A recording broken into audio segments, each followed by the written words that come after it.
ஒரு சின்ன ஆம்லெட் துண்டை வச்சு ஒரு பெரிய கொலைக்கேசம் முடிச்சிருக்காங்கன்னு சொன்னா நம்புவீங்களா? அந்த ரியல் ஸ்டோரியை பத்தி தான் இன்னைக்கு வீடியோல பார்க்க போறோம். வீடியோக்குள்ள போறதுக்கு முன்னாடி ராஜ் கிரைம் ஸ்டோரியை லைக் அண்ட் சப்ஸ்கிரைப் பண்ணிக்க. வாங்க வீடியோக்குள்ள போலாம்.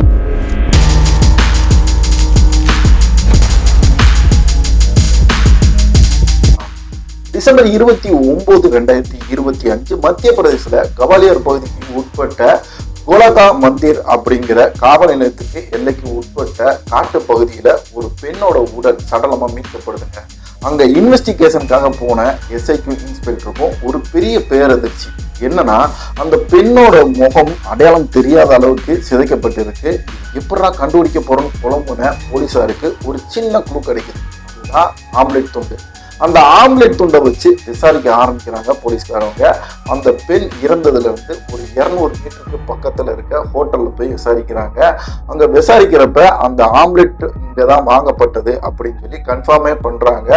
கன்ஃபார்ம் பண்ண போலீஸ்காரவங்க அந்த பேமெண்ட் எப்படி போட்டிருக்காங்க அப்படின்னு சொல்லி பாக்குறாங்க. யூபிஐ மூலியமா போட்டிருக்காங்க. யூபிஐ மூலியமா போட்டதை டிஜிட்டல் ஆதாரமா எடுத்துக்கிறாங்க. எடுத்ததுக்கு அப்புறம் அந்த ஹோட்டல்ல விசாரிக்கிறாங்க. இந்த பெண் 2 ஆண் நண்பர்களோட வந்ததா அந்த போலீஸ்காரங்க சொல்றாங்க.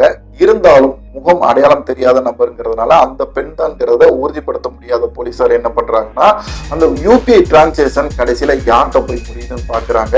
அப்பதான் கவாலியர் பகுதியை சேர்ந்த சச்சின் சென்கிறவர்கிட்ட போய் சேருது. அதாவது அந்த கவாலியர் பகுதியில் இருக்க சச்சின் சென்கிறவரோட யூபிஐ ஐடி தான் அந்த காசு போட்ட பேமெண்ட். நேரத்துல போலீஸ்காரங்களுக்கு இன்னொரு மிகப்பெரிய பிரச்சனையா இருந்தது. அந்த பெண் யாருன்னு தெரியாம கேஸை முன்னாடி கொண்டு போக முடியாது.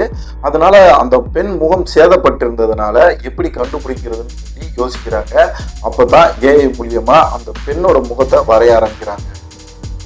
போலீஸ் ஏஐ உதவியோட அந்த பெண்ணோட பேச வரைகிறாங்க. வரைஞ்சதுக்கு அப்புறம் டிகாம்கார் அப்படிங்கிற போலீஸ்காரங்களோட சேர்ந்து அந்த பகுதியில விசாரிக்க ஆரம்பிக்கிறாங்க. அந்த பகுதியில விசாரிச்சதுக்கு அப்புறம் தான் டிகாம்கார் பகுதியை சேர்ந்த அந்த பெண் கொஞ்ச நாளைக்கு முன்னாடி சச்சின்கிறவர் கூட, அதாவது 7-8 நாளா பழக்கம் இருந்தது. போலீஸ் விசாரணைப்படி அந்த பெண்ணோட மற்ற ஆண் நண்பர்களோட தொடர்பு இருக்கும் சந்தேகப்பட்ட சச்சின் என்பவர் காட்டு பகுதிக்குள்ள கூட்டு போய் கல்லால மூஞ்சியை சிதைச்சு கொலை பண்ணியிருக்காரு. இதுல இருந்து என்ன தெரியுது? ஒரு சிறிய ஆம்லெட் துண்டு, சிசிடிவி ஃபுட்டேஜ், அதுக்கப்புறம் அடுத்தடுத்து அந்த கிரிமினல் கிட்டேயே கூட்டு போனதுனால எந்த ஒரு சின்ன எவிடன்ஸையும் போலீசார்கள் அலட்சியப்படுத்தக்கூடாதுன்னு தெரியுது.